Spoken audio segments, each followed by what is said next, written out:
പരിശുദ്ധ അമ്മയോടുള്ള ഭക്തി കത്തോലിക്കാ സഭ നിർത്തലാക്കിയോ? ചിലരിതിനെ ആഘോഷിക്കുന്നു. എന്താ അച്ഛാ സംഭവിച്ചത്? ആര് പറഞ്ഞാലും പരിശുദ്ധ അമ്മയെ ഞങ്ങൾ കൈവിട്ട് കളയില്ല കേട്ടോ. എന്താണ് കാര്യം എന്ന് സമാധാനത്തോടെ അറിയാൻ താല്പര്യമുള്ളവരാണ് ഈ വീഡിയോ കാണേണ്ടതെന്ന് ഓർമ്മിപ്പിക്കുന്നു. ഇതാണ് ഈ പറയുന്ന പ്രബോധന രേഖ. വിശ്വാസ കാര്യങ്ങളിൽ, ധാർമ്മിക കാര്യങ്ങളിൽ ദൈവജനത്തിന് തെറ്റുപറ്റാതെ കാവലായി നിൽക്കുക എന്നതാണ് dicastery for the doctrine of ഫെയ്ത്തിന്റെ ഉദ്ദേശം. കഴിഞ്ഞ 30 വർഷങ്ങളോളമായി മാർപ്പാപ്പമാരുടെ കൺസേൺസിന്റെ ഭാഗമാണ് ഇത്, ഈ ടോപ്പിക്ക്. ഇപ്പോൾ ഈ ടെക്സ്റ്റ്, ഈ സഹരക്ഷക, മധ്യസ്ഥ 2-3 വാക്കുകളിൽ ഉടക്കി കിടക്കുകയാണ് ഈ ടെക്സ്റ്റ്. ആരും ഓർത്തേക്കരുത് പരിശുദ്ധി അമ്മയെ തള്ളിക്കളയുന്ന ഒരു ടെക്സ്റ്റാണിതെന്ന്. ഒരിക്കലുമല്ല.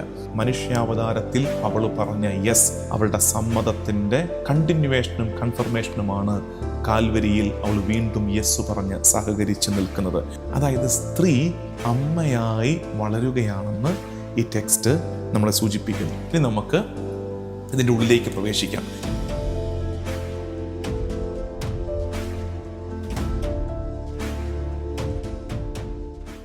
ഈശോ മിശിഹായ്ക്ക് സ്തുതിയായിരിക്കട്ടെ. ഈ കഴിഞ്ഞ 2-3 ദിവസങ്ങളിലായി പരിശുദ്ധ അമ്മയോടുള്ള ഭക്തിയെക്കുറിച്ച് ഏറെ കൺഫ്യൂഷൻസ് നമുക്കിടയിൽ പരന്നുകൊണ്ടിരിക്കുകയാണ്. അതിൻ്റെ പശ്ചാത്തലത്തിലാണ് ഈ വീഡിയോ ചെയ്യുന്നത്.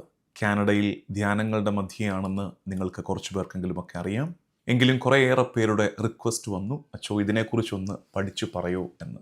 ഇതിനകം തന്നെ പല വീഡിയോസ് നിങ്ങളിലേക്ക് എത്തിയിട്ടുണ്ട്. പല സംശയങ്ങളും നമുക്കിടയിൽ ഉടലെടുത്തിട്ടുണ്ട്.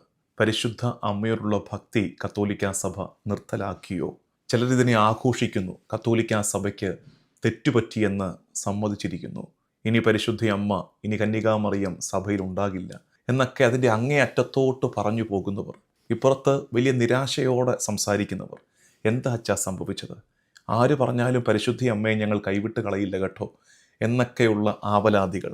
ഇതിൻ്റെയൊക്കെ മധ്യേ എന്താണ് സംഭവിച്ചത്, എന്താണ് കാര്യം എന്ന് സമാധാനത്തോടെ അറിയാൻ താല്പര്യമുള്ളവരാണ് ഈ വീഡിയോ കാണേണ്ടതെന്ന് ഓർമ്മിപ്പിക്കുന്നു.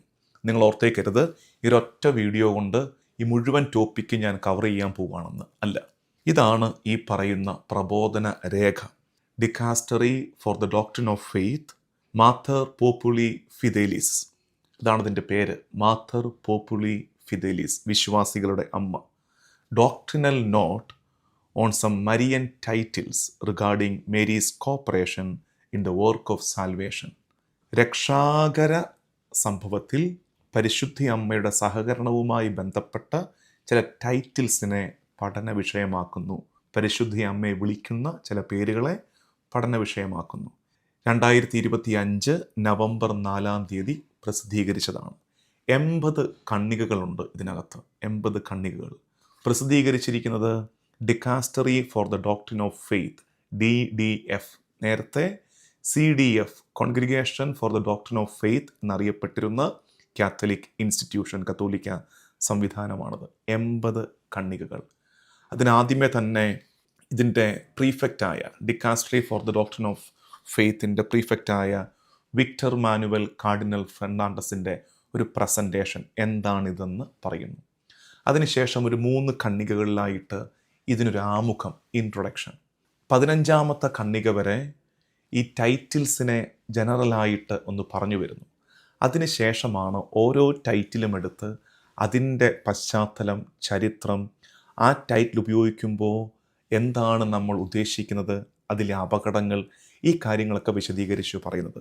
ഇന്ന് ഈ ആദ്യ എപ്പിസോഡിൽ നമ്മൾ ഇന്ന് കൈകാര്യം ചെയ്യുന്ന കാര്യങ്ങൾ അറിയുക. ഇന്ന് എന്താണ് ഈ dicastery for the doctrine of faith? അത് ആരാ ഇറക്കിയതെന്ന് അറിയണ്ടേ? മാർപ്പാപ്പ നേരിട്ട് ഇറക്കിയിരിക്കുന്ന ഒരു കത്തല്ല, മറിച്ച് ഈ dicastery for the doctrine of ഫെയ്ത്തിൻ്റെ ഒരു ഡോക്ട്രിനൽ നോട്ടാണ് ഇത്. എന്താണ് ഈ സംവിധാനമെന്ന് അറിയണം. ഈ prefect cardinal Fernandez, Victor Manuel cardinal Fernandez എന്താണ് ഇതിനെക്കുറിച്ച് ആമുഖത്തിൽ പ്രസൻറ്റേഷനായിട്ട് പറഞ്ഞിരിക്കുന്നത്. എന്നിട്ട് ആദ്യത്തെ ആ 15 കണ്ണികകളില്ലേ, അതുമാത്രമാണ് ഇന്ന് നമ്മൾ പഠന വിഷയമാക്കുന്നത്, ഇന്നും മനസ്സിലാക്കുന്നത്. പെട്ടെന്ന് കാര്യം ഇങ്ങോട്ട് പറയച്ചു, ഞങ്ങൾക്ക് എന്താ സംഭവിച്ചെന്ന് മാത്രം അറിഞ്ഞാൽ മതി എന്ന് വാശി പിടിക്കുന്നവർ, അത്തരം സ്നേഹശാഠ്യങ്ങളുള്ളവർ ഈ വീഡിയോ കാണണ്ട. സമാധാനത്തോടെ പഠിക്കണോ വച്ചു, തിരുസഭ എന്താണോ പറയുന്നത് എന്നറിയണമെന്ന് ആഗ്രഹമുള്ളവർ ഈ വരുന്ന ദിവസങ്ങളിലായിട്ട്, ഇന്നിപ്പോൾ ഇത്രയും പറഞ്ഞിട്ട് ഇനി ഓരോ ദിവസവും ഓരോ ടൈറ്റിൽ വെച്ച് നമുക്ക് പഠിക്കാം. അപ്പോഴാണ് ആഴത്തിലുള്ള പഠനം ഈ ടെക്സ്റ്റ് ബേസ് ചെയ്ത് നമ്മൾ പഠിക്കുന്നത്. അല്ലെന്നുണ്ടെങ്കിൽ വളരെ പെരിഫറലായിട്ട് ഇന്ന് മാധ്യമങ്ങളൊക്കെ മീഡിയയൊക്കെ ആഘോഷിക്കുന്ന പോലെ കത്തോലിക്ക സഭ ഇനി മറിയമില്ല എന്നൊക്കെ നേരെ അങ്ങ് പറഞ്ഞു കളയുന്ന രീതിയിലേക്ക് ആയിപ്പോകും. അങ്ങനെ ആകാതിരിക്കാനാണ് സാവകാശമുള്ള ഒരു പഠനമെന്ന് ഓർമ്മിപ്പിക്കട്ടെ. നമുക്ക് പ്രാർത്ഥനയോടെ ദൈവവിചാരത്തോടെ ആരംഭിക്കാം. ഇപ്പം ഞാൻ പറഞ്ഞു വന്നത് ഇത്രയും കാര്യങ്ങൾ അറിയുക. ആദ്യം ഈ പ്രബോധന രേഖയുടെ പേര് മാത്തർ പോപ്പുലി ഫിദേലിസ്, വിശ്വാസികളുടെ അമ്മ. ഇറങ്ങിയത് നവംബർ 4 ഇറക്കിയിരിക്കുന്നത് dicastery for the doctrine of faith. എന്താണ് ഈ dicastery for the doctrine of faith എന്നറിഞ്ഞിരിക്കണം. ഇത് കത്തോലിക്ക തിരുസഭയിലെ ഏറ്റവും പഴയതും ഏറ്റവും പ്രധാനപ്പെട്ടതുമായ ഒരു ഇൻസ്റ്റിറ്റ്യൂഷനാണ്. ഇതിൻ്റെ പ്രധാനപ്പെട്ട ഉദ്ദേശം കത്തോലിക്ക സത്യവിശ്വാസത്തിൻ്റെ ഇൻറ്റഗ്രിറ്റി, അതിൻ്റെ സമഗ്രതയെ കാത്തു സൂക്ഷിക്കുക എന്നതാണ്. ഒപ്പം തന്നെ protect the faithful from errors in doctrine and moral. വിശ്വാസ കാര്യങ്ങളിൽ, ധാർമ്മിക കാര്യങ്ങളിൽ ദൈവജനത്തിന് തെറ്റുപറ്റാതെ കാവലായി നിൽക്കുക എന്നതാണ് ഈ dicastery for the doctrine of ഫെയ്ത്തിൻ്റെ ഉദ്ദേശം. ഒരു 3-4 കാര്യങ്ങൾ എന്താണ് ഇതിൻ്റെ പ്രധാനപ്പെട്ട ഡ്യൂട്ടി, ഈ സംവിധാനത്തിൻ്റെ പ്രധാനപ്പെട്ട ഡ്യൂട്ടി എന്നറിഞ്ഞിരിക്കാം. അതറിഞ്ഞിരിക്കുമ്പോഴാണെന്നേ ആ പശ്ചാത്തലം അറിയുമ്പോഴാണ് ഈ ടെക്സ്റ്റിലേക്ക് നമ്മൾ മെല്ലെ പ്രവേശിക്കുന്നത്. ഒന്നാമത്തത് guardian of faith. Guardian of faith, വിശ്വാസത്തിൻ്റെ കാവൽക്കാരനാണ് ഈ dicastery for the doctrine of faith. അതായത് ദൈവിക വെളിപാടിനോട്, എഴുതപ്പെട്ട ലിഖിത രൂപമായ ബൈബിളിനോട്, തിരുവചനത്തോട്, കൈമാറപ്പെട്ട പാരമ്പര്യത്തോട്, സഭയുടെ പ്രബോധനത്തോട് ഒക്കെ ചേർന്നാണ് നമ്മൾ വിശ്വാസം ജീവിക്കുന്നതെന്ന് ഉറപ്പുവരുത്തുന്നു guardian of faith. 2, clarifying church teachings. ചില കോൺട്രവേഴ്സ്യൽ ടോപ്പിക്കുകളൊക്കെ ഇടയ്ക്ക് വരും. തിയോളജിക്കൽ, മോറൽ, പാസ്റ്ററൽ വിഷയങ്ങൾ, ദൈവശാസ്ത്രപരമായ, ധാർമ്മികപരമായ, അജപാലനപരമായ ചില വിഷയങ്ങളെ വ്യക്തതയോടെ ജനത്തിന് പറഞ്ഞു കൊടുക്കുന്ന സംവിധാനമാണ് ഈ DDF. ഒപ്പം ഇവാലുവേറ്റിംഗ് ടീച്ചിങ് ആൻഡ് അപ്പാരിഷൻസ്. ചില ഭാഗങ്ങളിൽ ചില പഠനങ്ങളൊക്കെ ഇടയ്ക്കിടയ്ക്ക് പുറത്തേക്ക് വരും. ഒപ്പം തന്നെ ചില ദർശനങ്ങൾ, സൂപ്പർ നാച്ചുറൽ എക്സ്പീരിയൻസ്, പ്രത്യക്ഷീകരണങ്ങൾ എന്നൊക്കെ പറയും. അതിനെയൊക്കെ പഠനവിധേയമാക്കി പരിശോധിച്ച് അതിനെക്കുറിച്ച് പറയുന്നത് ഈ dicastery four doctrine of faith ആണ്. ഒടുക്കം അസിസ്റ്റിംഗ് പോപ്പ് ആൻഡ് ബിഷപ്പ്, മാർപ്പാപ്പയെ, മെത്രാന്മാരെ സഹായിക്കുക എന്നതാണ് ഇതിൻ്റെ പ്രധാനപ്പെട്ട ഉദ്ദേശം. ഡയറക്റ്റ്ലി അണ്ടർ പോപ്പ്, മാർപ്പാപ്പയുടെ നേരിട്ടുള്ള നിയന്ത്രണത്തിൻ്റെ കീഴിലാണ് ഈ dicastery for the doctrine of faith എന്ന് അറിഞ്ഞിരിക്കുക. ഇനി ഇതിൻ്റെ ആമുഖമല്ല, പ്രസൻറ്റേഷൻ എന്ന് പറഞ്ഞാണ് ഇത് വെച്ചിരിക്കുന്നത്.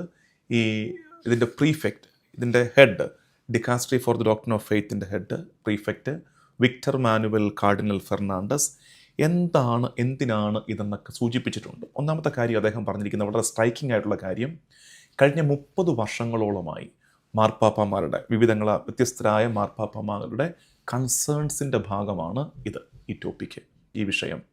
കഴിഞ്ഞ 30ഓളം വർഷങ്ങളായിട്ട് ഈ ഡിക്കാസ്റ്ററിയിൽ, ഇതിൻ്റെ കൗൺസിലുകളിൽ, ഇതിൻ്റെ അസംബ്ലികളിൽ, ഇതിൻ്റെ കോൺഗ്രസ്സുകളിൽ ഒക്കെ ഇത് ചർച്ച നടന്നുകൊണ്ടിരിക്കുകയാണ്. അതാണ് ഞാൻ പറഞ്ഞത്, കഴിഞ്ഞ 30 വർഷം എടുത്തുള്ളൊരു ചർച്ചയുടെ പഠനത്തിൻ്റെ സംക്ഷിപ്ത രൂപം ഡോക്ടറിനൽ നോട്ടായിട്ട് നമ്മുടെ കയ്യിൽ കിട്ടുമ്പോൾ 5 മിനിറ്റ് കൊണ്ട് വേഗം കാര്യം പറയുമ്പോൾ നമ്മൾ ഈ ടെക്സ്റ്റിനോട് കാണിക്കുന്ന അനാദരവായിട്ട് അത് മാറും. സാവകാശം ഇത് മനസ്സിലാക്കിയെടുക്കാം. മറ്റൊരു കാര്യം പ്രസൻറ്റേഷനിൽ തന്നെ പറഞ്ഞിരിക്കുന്നത്, മറിയത്തെ വിളിക്കുന്ന ചില പേരുകൾ, ചില ടൈറ്റിൽസ്, അത് അക്സെപ്റ്റബിൾ ആണോ അല്ലയോ, അത് ഉചിതമാണോ അല്ലയോ എന്ന് പരിശോധിക്കുന്നതോടൊപ്പം അതിനേക്കാൾ ഉപരി ഏക മധ്യസ്ഥനും ഏക രക്ഷകനുമായ ഈശോമിശിഹായോട് ചേർന്ന് രക്ഷാക രഹസ്യങ്ങളുടെ വെളിച്ചത്തിൽ പരിശുദ്ധ അമ്മയ്ക്ക് വിശ്വാസികളുമായുള്ള ബന്ധത്തെ വിശകലനം ചെയ്യുന്നുണ്ട് ഈ ടെക്സ്റ്റ്, ഈ പഠനം. ഒപ്പം ഇതിനകത്ത് സെൻട്രൽ തീം വിശ്വാസികളുടെ അമ്മ എന്നതാണ്, മദർ ഓഫ് ഫെയ്ത്ത്ഫുൾ എന്നതാണ് ഇതിൻ്റെ സെൻട്രൽ തീം. മറിയം വിശ്വാസികളുടെ അമ്മയാണ്. ഒപ്പം ഇത് ഇങ്ങനെ ഒരെണ്ണം രൂപപ്പെടുത്താനുള്ള സാഹചര്യവും പറയുന്നുണ്ട്.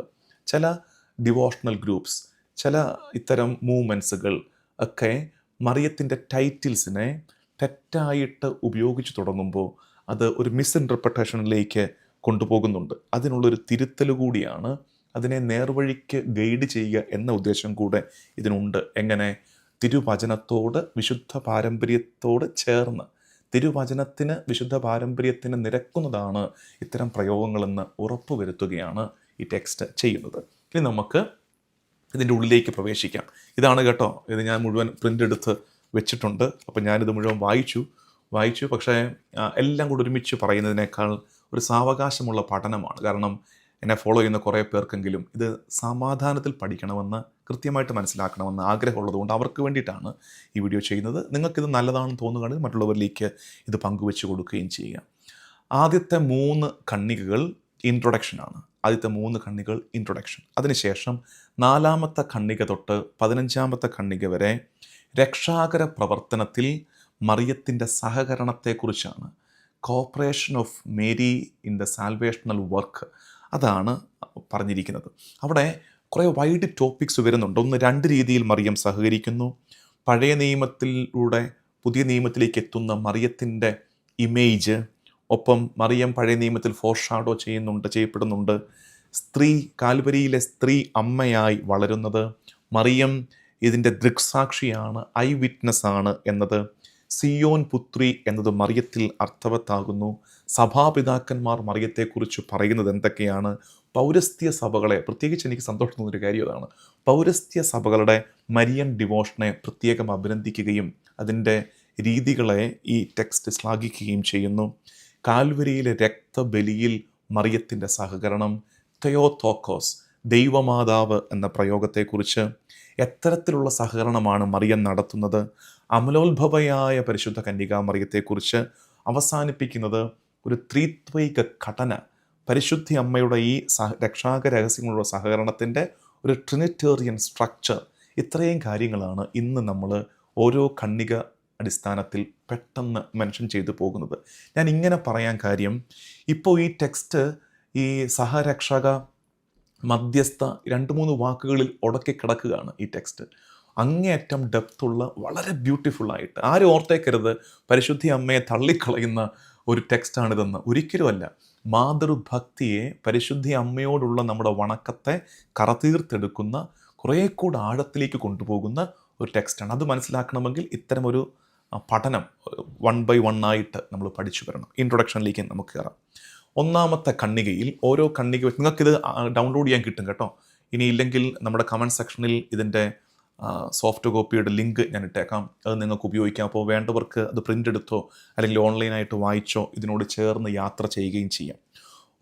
ഇത് പറഞ്ഞു തുടങ്ങുന്നത്, ഈ പഠനം 1ാമത്തെ ഖണ്ഡികയിൽ, ഇൻട്രൊഡക്ഷൻ, ആമുഖത്തിൻ്റെ 1ാമത്തെ ഖണ്ഡികയിൽ പറഞ്ഞു തുടങ്ങുന്ന കാര്യം, മറിയം നമ്മുടെ മുമ്പിൽ ഒരു മോഡലാണ്. എന്തിൻ്റെ?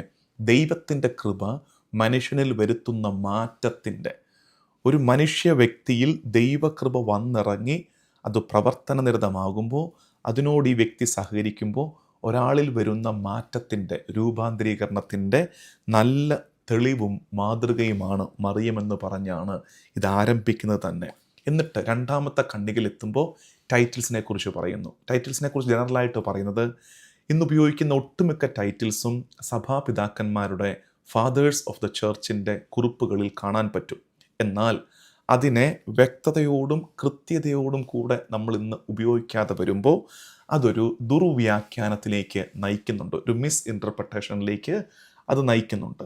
അത്തരമൊരു ദുർവ്യാഖ്യാനം, മിസ് ഇൻ്റർപ്രിട്ടേഷൻ, തെറ്റായ ഒരു അണ്ടർസ്റ്റാൻഡിങ്ങിലേക്ക്, കാര്യങ്ങളെ തെറ്റായി മനസ്സിലാക്കുന്നതിലേക്ക് എത്തിക്കും. അങ്ങനെ വരുമ്പോൾ ക്രിസ്റ്റോളജിയിൽ, എക്ലേസിയോളജിയിൽ, ആന്ത്രപ്പോളജിയിൽ ഒക്കെ തെറ്റുകൾ സംഭവിക്കും. ക്രിസ്തുവിജ്ഞാനീയം, മിശിഹായെ മനസ്സിലാക്കുന്നതിൽ, സഭയെ മനസ്സിലാക്കുന്നതിൽ, നമ്മളെ തന്നെ, ഓരോ വ്യക്തിയെ, മനുഷ്യനെ മനസ്സിലാക്കി വരുന്നതിൽ ഒക്കെ തെറ്റുപറ്റാൻ സാധ്യതയുണ്ട്. അതുകൊണ്ട് നമുക്ക് ഈ പരിശുദ്ധ അമ്മയുടെ ടൈറ്റിൽസ് പഠിച്ചു മനസ്സിലാക്കണമെന്ന് ഇതിൻ്റെ ആവശ്യകത അവതരിപ്പിച്ചിട്ട് 3ാമത്തെ ഖണ്ഡിക എത്തുമ്പോൾ പരിശുദ്ധ അമ്മയ്ക്ക് രക്ഷാകര രഹസ്യങ്ങളോട്, സാൽവേഷൻ ഇവൻറ്റിനോടുള്ള സഹകരണത്തെ പഠന വിഷയമാക്കുകയാണ്. അതിനെക്കുറിച്ച് ഒരുക്കുകയാണ്. എന്നിട്ട് തുടങ്ങുകയാണ്. ഇത്രയാണ് 1, 2, 3 അധ്യായങ്ങളിലായി, 3 ഖണ്ഡികകളിലായിട്ടാണ് ഇതിൻ്റെ ഇൻട്രൊഡക്ഷൻ. 4ാമത്തെ ഖണ്ഡിക തൊട്ട് നമ്മൾ കാണുന്നത്, ആദ്യം 4ാമത്തെ ഖണ്ഡികയിൽ കാണുന്നത് ഈ മറിയത്തിൻ്റെ കോപ്പറേഷൻ ഇല്ലേ, മറിയത്തിൻ്റെ സഹകരണം 2 രീതിയിൽ മനസ്സിലാക്കാൻ പറ്റും എന്നാണ് പറഞ്ഞിരിക്കുന്നത്. അതായത് ഡബിൾ പെർസ്പെക്റ്റീവ് ഉണ്ട്. ഒന്ന്, ഈശോയുടെ എർത്ത്ലി ലൈഫിനോട്, അവൻ്റെ പിറവിയോട്, അവൻ്റെ ഇവിടുത്തെ ജീവിതത്തോട്, കുരിശുമരണത്തോട് ഒക്കെയുള്ള, പീഡാസഹനത്തോട്, കുരിശുമരണത്തോടൊക്കെയുള്ള മറിയത്തിൻ്റെ സഹകരണം.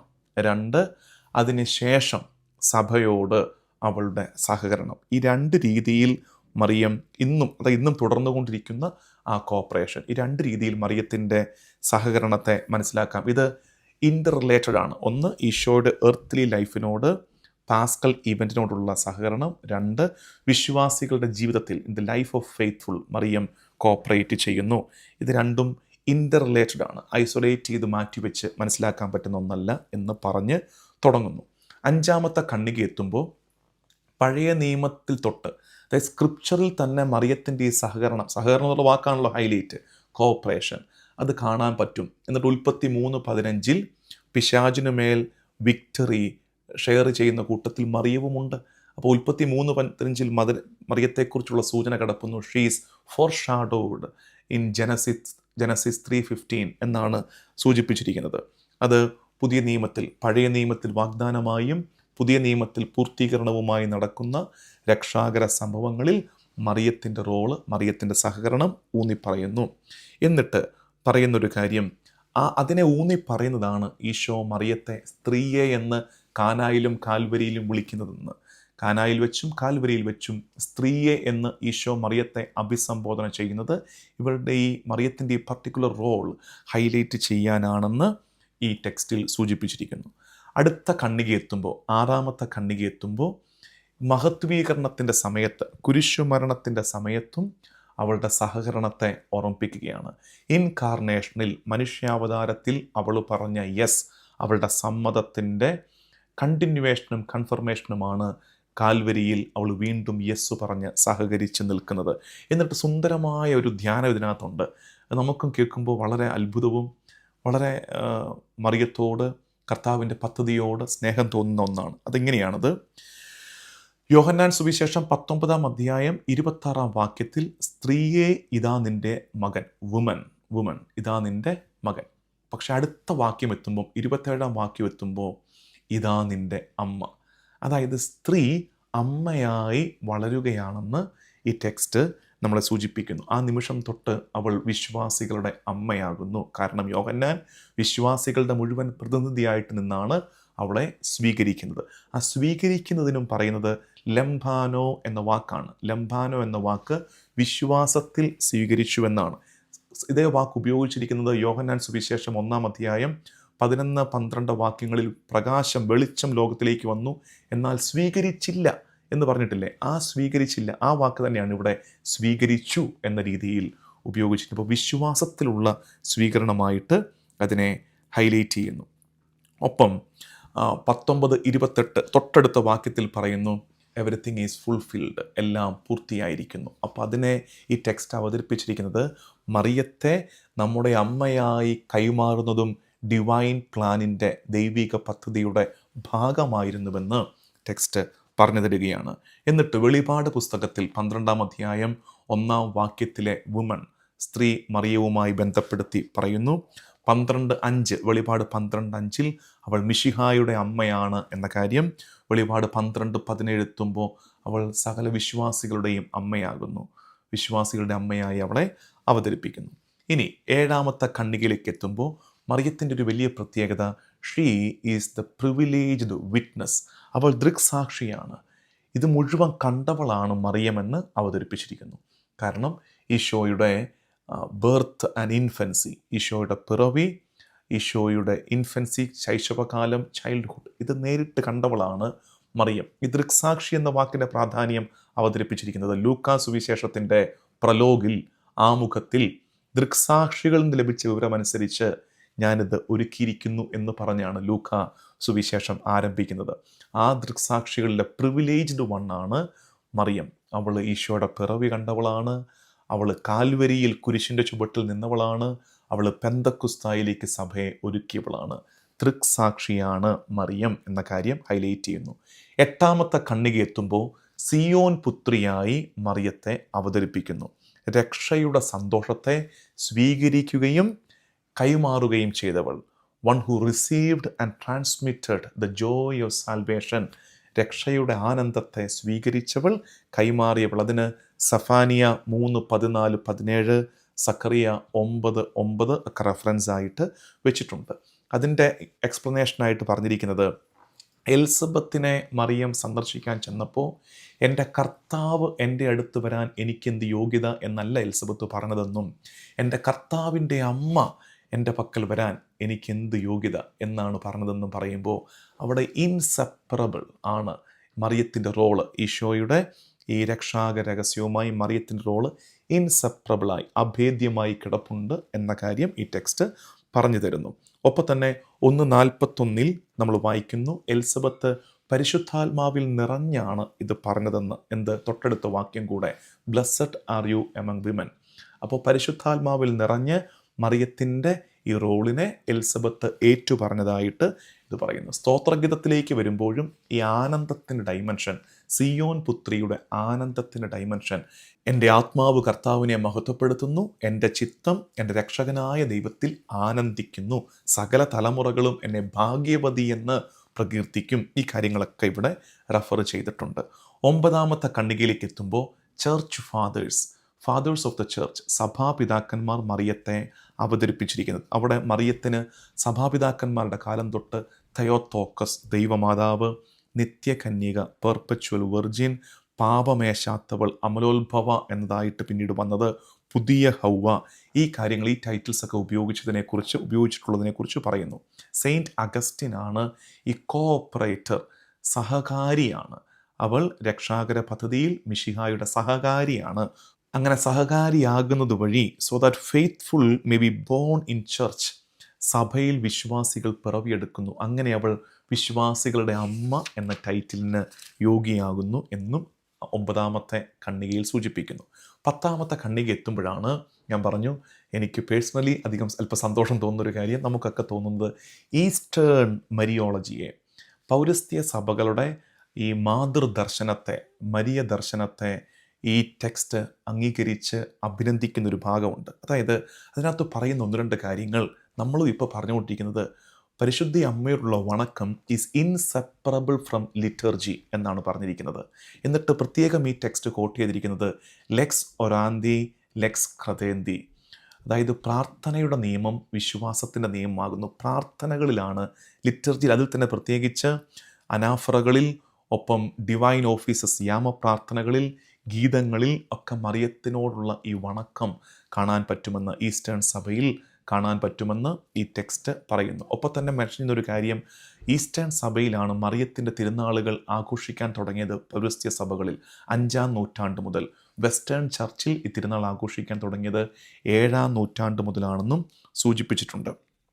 ഒപ്പം മറ്റൊരു പ്രധാനപ്പെട്ട ഒരു കാര്യം, ഈ മറിയത്തോടുള്ള വണക്കത്തെക്കുറിച്ച് പറഞ്ഞിരിക്കുന്നത് പോയറ്റിക് സിംബോളിസമാണ് ഉപയോഗിച്ചിരിക്കുന്നതൊക്കെ. ശരിയാണ്, പ്രാർത്ഥനകളിലൊക്കെ മറിയത്തെ ഇങ്ങനെ വർണ്ണിക്കുകയാണ്. ആ വർണ്ണിക്കുന്നത് മറിയത്തിൻ്റെ മാധ്യസ്ഥ്യം തേടുന്നു എന്നതിനേക്കാൾ ഉപരി മറിയത്തിൽ പ്രവർത്തിച്ച ദൈവത്തെ ഏറ്റുപറഞ്ഞുകൊണ്ടിരിക്കുകയാണ്. എന്ന് വെച്ചാൽ a kind of amusement and wonder, അത്ഭുതത്തോടെയാണ് മറിയത്തെ നോക്കുന്നത്. എങ്ങനെ ഓൾമൈറ്റി, ശക്തനായവൻ മറിയത്തിൽ ചെയ്ത കാര്യങ്ങളാണ് നമ്മുടെ അത്ഭുതത്തിൻ്റെ വിഷയം. അതാണ് ഈസ്റ്റേൺ ചർച്ചിൻ്റെ ഈ മാതൃഭക്തിയെക്കുറിച്ച് സൂചിപ്പിച്ചിരിക്കുന്നത്. 11ാമത്തെ ഖണ്ഡിക എത്തുമ്പോൾ ഈ കൗൺസിലുകൾ ആരംഭിച്ചപ്പോൾ മറിയത്തോടുള്ള ഈ വണക്കത്തെ, മറിയത്തെ വിളിക്കുന്ന ടൈറ്റിൽസിന് ഒക്കെ ക്ലാരിറ്റി ലഭിച്ചു തുടങ്ങി എന്ന് പറയുകയായിരുന്നു. Ephesus council, first ecumenical council തൊട്ടങ്ങോട്ട് ഇതിൻ്റെ കാര്യങ്ങളിൽ കുറെ കൂടെ വ്യക്തത വരാൻ തുടങ്ങി. മറിയത്തെ വിളിക്കുന്ന പേരുകളിൽ, മറിയത്തിൻ്റെ റോളിൽ, മറിയത്തിൻ്റെ കോഓപ്പറേഷനെക്കുറിച്ച് ഒക്കെ വ്യക്തത വരാൻ തുടങ്ങി. അവിടെ ആ ഖണ്ഡികയിൽ ഉപയോഗിച്ചിരിക്കുന്നത് തെയോത്തോക്കോസ്, അതിനെയാണ് ഉപയോഗിച്ചിരിക്കുന്നത്. ദൈവമാതാവ് എന്ന കത്തോലിക്ക സഭ ഏറ്റുപറയുന്ന വിശ്വാസത്യം, അതിനെക്കുറിച്ച് പറയുന്നത് മിശിഹായെ നമുക്ക് സമ്മാനിച്ച കന്യകാമാതാവ് എന്ന രീതിയിലാണ് തെയോത്തോക്കോസിനെ മനസ്സിലാക്കുന്നത്. എന്നിട്ടോ അവൾ നമുക്ക് ഏക വഴി കാണിച്ചു തന്നു, ആരത്? മിശിഹ തന്നെ എന്ന് അവതരിപ്പിച്ചിരിക്കുന്നു. 12-13 അധ്യായങ്ങളിലായിട്ട് കഴിയാൻ പോവാണ് കേട്ടോ. എനിക്കറിയാൻ അല്പം സമയമെടുത്തു, പക്ഷേ സാവകാശം വരുന്ന കേൾക്കണമെന്ന് വീണ്ടും ഓർമ്മിപ്പിക്കുകയാണ്. കഴിയാൻ പോവാണ്. 3 അധ്യായങ്ങൾ കൂടെ ഉള്ളൂ. 12-13 അധ്യായങ്ങൾ ഒരുമിച്ച് പറയാം. അധ്യായങ്ങളിൽ പറയുന്ന കാര്യം, 12ാം നൂറ്റാണ്ട് മുതൽ കാൽവരിയിൽ ഈശോയുടെ ഈ രക്തബലിയിൽ, കർത്താവിൻ്റെ ഈ സാക്രിഫൈസിൽ മറിയത്തിൻ്റെ റോളിനെക്കുറിച്ച്, സഹകരണത്തെക്കുറിച്ചുള്ള തോട്ട്സ് ഡെവലപ്പ് ചെയ്യാൻ തുടങ്ങി. അത് 12ാം നൂറ്റാണ്ട് തൊട്ടാണ്. അതുവരെ ഇങ്ങനെ പിറവി ആ ഭാഗത്തുള്ളതൊക്കെ പറഞ്ഞു വന്ന് 12-ാം നൂറ്റാണ്ടെത്തുമ്പോൾ കാൽവരിയിൽ രക്തബലിയിൽ മറിയത്തിൻ്റെ റോൾ അത് കണക്ട് ചെയ്തിരിക്കുന്നത് ശിമയോൻ്റെ പ്രവചനവുമായിട്ട് ഹൃദയത്തിലൂടെ ഒരു വാള് കടക്കും എന്നതിനെക്കുറിച്ച്. അവിടെ സെക്കൻഡ് വത്തിക്കൻ കൗൺസിൽ അതിനെക്കുറിച്ച് കൃത്യമായിട്ട് പറഞ്ഞിരിക്കുന്നത് മറിയത്തിൻ്റെ സഹകരണം നോട്ട് എ പാസീവ് വൺ, പാസീവായിട്ട് അവൾ ഇങ്ങനെ നിന്നു കൊടുത്തു എന്നുള്ളതല്ല, മറിച്ച് സ്വാതന്ത്ര്യത്തോടെ വളരെ ഫ്രീലി സ്വാതന്ത്ര്യത്തോടെ രണ്ട് കാര്യങ്ങൾ, വിശ്വാസത്തിൽ ഒപ്പം തന്നെ അനുസരണത്തിൽ, in faith and obedience freely she cooperated with the salvation event. രക്ഷാകര സംഭവങ്ങളോട് അവളുടെ സ്വാതന്ത്ര്യം ഉപയോഗിച്ച് വിശ്വാസത്തിൽ അനുസരണത്തിൽ അവൾ സഹകരിച്ച് നിന്നു. ആ കോഓപ്പറേഷൻ, ആ സഹകരണം ഇന്നും സഭയിൽ നമ്മൾ അനുഭവിക്കുന്നു, വിശ്വാസികളുടെ അമ്മയായി അവൾ നിൽക്കുന്നത് വഴി എന്ന് പറയുന്നു. ഇമ്മാക്കുലേറ്റ് കൺസെപ്ഷനെ കുറിച്ചാണ് 14-ാമത്തെ അധ്യായം. അവിടെ പറഞ്ഞിരിക്കുന്നത് ഇമ്മാക്കുലേറ്റ് കൺസെപ്ഷനെ, അമലോത്ഭവത്തെ മനസ്സിലാക്കേണ്ടത് എങ്ങനെയാണ്? ഫസ്റ്റ് ടു ബി റിഡീംഡ്, ആദ്യം രക്ഷിക്കപ്പെട്ടവൾ എന്നാണ് അമലോത്ഭവത്തെ മനസ്സിലാക്കേണ്ടത്. By Christ and transformed by spirit, മിശിഹായിൽ രക്ഷിക്കപ്പെട്ട് പരിശുദ്ധാത്മാവിൽ രൂപാന്തരപ്പെട്ടവൾ, ട്രാൻസ്ഫോം ചെയ്യപ്പെട്ടവളാണ് മറിയം. Without any action of her own, അവളുടേതായിട്ടൊരു പ്രവൃത്തി ഇല്ലാതെ തന്നെ, അതാണ് അമലോത്ഭവം മനസ്സിലാക്കേണ്ടത്. മറിയത്തിൽ നിന്നൊരു പ്രവൃത്തി ഇല്ലാതെ തന്നെ മിശിഹായിൽ പരിശുദ്ധാത്മാവിൻ്റെ പ്രവർത്തനം വഴി ട്രാൻസ്ഫോം ചെയ്യപ്പെട്ടവൾ, റിഡീം ചെയ്യപ്പെട്ടവളാണ് മറിയമെന്ന് പറയുന്നു. എന്നിട്ട് അവൾ അതിനോട്, ആ രക്ഷയുടെ അനുഭവത്തോട് സഹകരിച്ചു. Then she cooperated. ഇതാണ് അമലോത്ഭവം എന്നതുകൊണ്ട് മനസ്സിലാക്കേണ്ടത്. അതായത് അതിനെക്കുറിച്ച് ഈ ടെക്സ്റ്റ് പറയുന്നത് she is the model and example, model and exemplar എന്നാണ് പറഞ്ഞിരിക്കുന്നത്. എന്തിൻ്റെ? രക്ഷിക്കപ്പെട്ടവരിൽ ദൈവം പൂർത്തിയാക്കാൻ ആഗ്രഹിക്കുന്നത് എന്ത്, അത് മറിയം നമുക്ക് മോഡലാണ്. അമലോത്ഭവയായവൾ, മിശിഹായിൽ പരിശുദ്ധാത്മാവ് വഴി അമലോത്ഭവയായവൾ, അവൾ അതിനോട് സഹകരിച്ചു. ഇതാണ് നമ്മൾ ഇന്ന് ചെയ്യണമെന്ന് ദൈവം ആഗ്രഹിക്കുന്നതെന്ന് ഈ ടെക്സ്റ്റ് നമ്മളെ പഠിപ്പിക്കുന്നു. അവസാനത്തെ 15-ാമത്തെ ഖണ്ഡിക, അതായത് ഇൻട്രൊഡക്ഷൻ പാർട്ട് കഴിഞ്ഞ് മറിയത്തിൻ്റെ സഹകരണത്തെക്കുറിച്ച് പറയുന്ന ഈ ഭാഗത്തിൻ്റെ അവസാനത്തെ ഖണ്ഡികയിലേക്ക് എത്തുകയാണ്. 15-ാമത്തെ ഖണ്ഡികയിൽ സുന്ദരമായ ഒന്നുണ്ട്. അത് നിങ്ങൾക്ക് പ്രാർത്ഥനാ വിഷയമാക്കാൻ, ധ്യാനിക്കാൻ പറ്റുന്ന ഒന്നാണ്. Trinitarian structure of Mary's corporation, മറിയത്തിൻ്റെ സഹകരണത്തിൻ്റെ ഒരു ത്രിത്വൈക ഘടനയെക്കുറിച്ച് പറഞ്ഞിരിക്കുകയാണ്. ട്രിനിറ്റേറിയൻ സ്ട്രക്ചർ എന്നാണ്. അതായത് മറിയത്തിൻ്റെ സഹകരണത്തെ വിശേഷിപ്പിച്ചിരിക്കുന്നത് 3 രീതിയിലാണ്. ഒന്ന്, ഫ്രൂട്ട് ഓഫ് ഫാദേഴ്സ് ഇനിഷ്യേറ്റീവ്, മറിയത്തിൻ്റെ സഹകരണത്തിൻ്റെ ആരംഭം പിതാവാണ്. That cooperation is the fruit of father's initiative. 2, springs from kenosis of son, അത് ഉടലെടുക്കുന്നത് പുത്രൻ്റെ ശൂന്യവൽക്കരണത്തിലാണ്.